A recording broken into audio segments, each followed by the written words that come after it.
Hello, everyone. It is Sam from the Avalon Center. I'm excited to be bringing you the lesson of the day today, and I hope everyone is still doing okay during this quarantine and hopefully staying home and doing all the things to get us back to normal life, hopefully soon.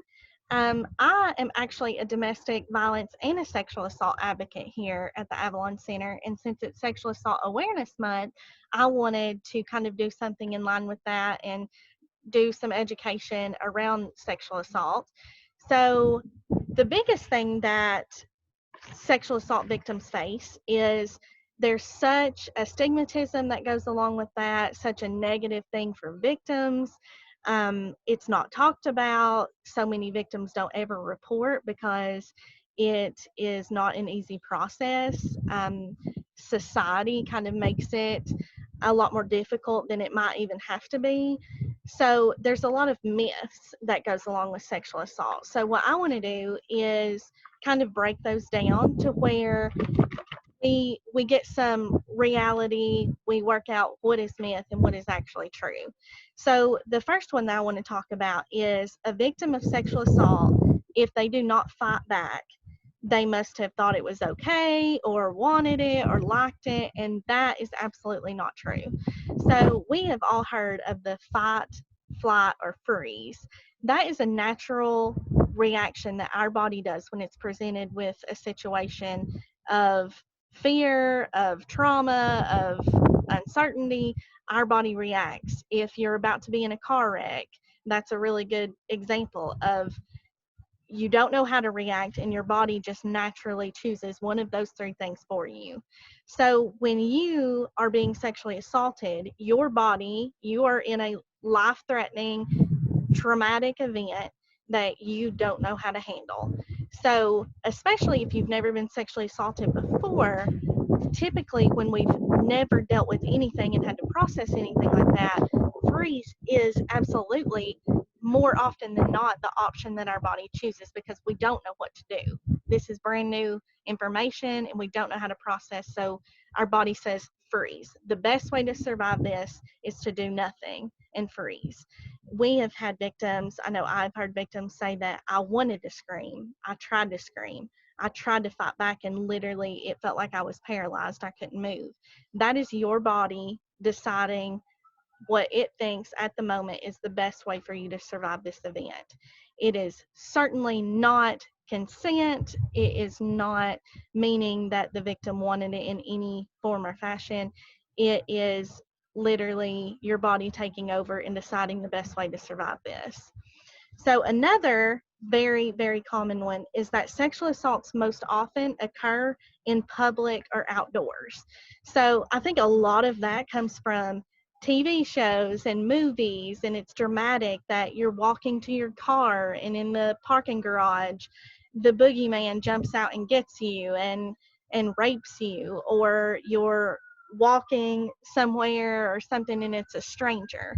And that is absolutely not the majority. So that can happen, that does happen, but the majority is not a stranger. It's actually someone that you know, and 55% of sexual assault victimizations occur near or at the victim's home. Over half is actually at the victim's home. And then 12% occur at the home of a friend, relative, or acquaintance. So the vast majority of those are at a home, not in a parking garage or walking down the road or something. And that means that somehow you knew that person. It wasn't a complete stranger that did not know you that just jumped out and victimized you. So a lot of victims lie about being raped or give false reports. So one thing about this is if you are sexually assaulted and you do report, it is not an easy process due to the way that society views things like this, the way that society reacts and kind of treats the victims at that point. It is not something that anyone wants to go through. It actually keeps the vast majority of victims from ever reporting because the way that victims are treated and have to go through whenever they do report those things. Um, if whether they go through the full court process, they have to recount the details of what happened numerous times.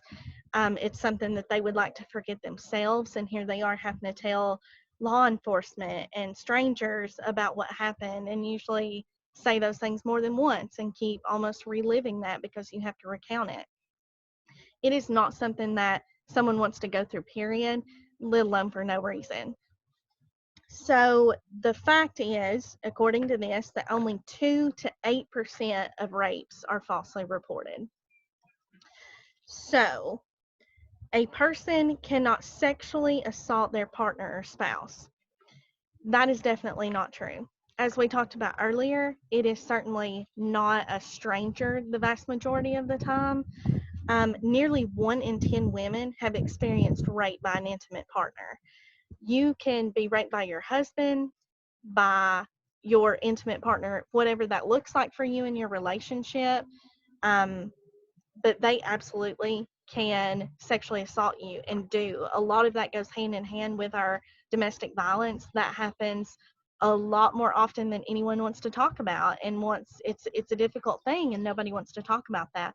But when someone has power and control over someone else, it is a very powerful thing to make them do things in a sexual manner that they don't want to, or whatever that is. So it absolutely goes hand in hand with those intimate partners or relationships that's very prominent in sexual assaults.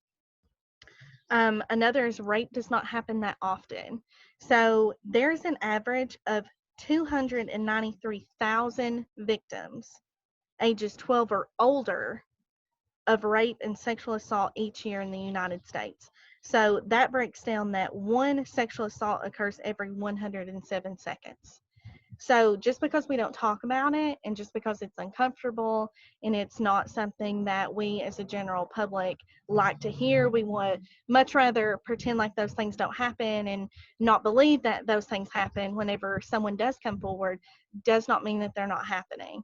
And the fact is, the more that the general public behaves that way and treats victims that way, the less they're going to report and the more people are going to get away with it. So um, what we really need to do is change the way that we look at that as a society as a whole, and treat those victims as if they were the victim of any other crime, or maybe better, even, special circumstances for them, and certainly not accuse them of lying, or not getting them help and the resources that they need. So changing that as a whole is really going to make a difference for people that are actually committing these crimes to be punished, and these to go reported, is to have a support system there for them. If you don't know what to do, you don't know what to say, but you know of someone that you believe that this has happened to, or they've confided in you and don't want to report to law enforcement and are scared to go through that process, that's a really perfect place for us to step in. One thing with our confidentiality is that if they don't want to report, we're not going to report. We are going to give services no matter what they choose to do, how long ago it's been, no matter what, we can provide services around that. We have sexual assault advocates that work specifically with that and know the trauma and the things to come and the things that you've already been going through if something like that has happened to you or someone that you know, or in the future you just happen to run across someone that confides in you, or someone that you know this happens to, then I hope you give us a call and we can at least talk to them. Our confidentiality is always one of our utmost priorities. Nothing that you say or tell us will go any further than you want it to. It will never leave the office that you give it in, or the phone call that you give it in. You are free and safe to give us a call for any of those services at any time.